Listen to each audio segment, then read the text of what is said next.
اگر تو چاہتا ہے کہ دن کی طرح روشن ہو جائے تو اپنی ہستی کو اپنے دوست کے سامنے جلا ڈال۔ شمع بننے کے دعویٰ سے پروانہ بن جانا زیادہ باعث افتخار ہے۔ وسوسے کی روئی کان سے باہر نکال تاکہ تیرے کانوں میں آسمانی آوازیں آنے لگیں۔ غم نہ کرو، جو بھی آپ کھو دیتے ہو وہ دوسری شکل میں گھوم کر آپ کے پاس آتا ہے۔ زخم وہ جگہ ہے جہاں سے روحانی روشنی آپ کے اندر داخل ہوتی ہے۔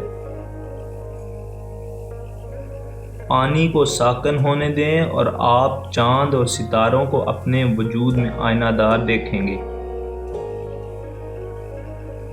صرف دل سے ہی آپ آسمان کو چھو سکتے ہیں۔ جب دروازہ اتنا کھلا ہے تو آپ جیل میں کیوں رہتے ہیں؟ محبت کرنے والے آخر میں کہیں نہیں ملتے، وہ ہر وقت ایک دوسرے کے ساتھ ہیں۔ آپ کا کام محبت کی تلاش کرنا نہیں بلکہ محض اپنے اندر کی تمام رکاوٹوں کو ڈھونڈنا اور تلاش کرنا ہے جو آپ نے اس کے خلاف بنائے ہوئے ہیں۔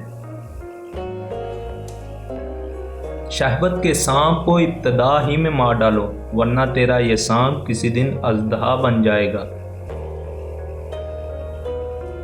جس کے افعال شیطان اور درندوں جیسے ہوتے ہیں، کریم لوگوں کے متعلق اس کو بدگمانی ہوتی ہے۔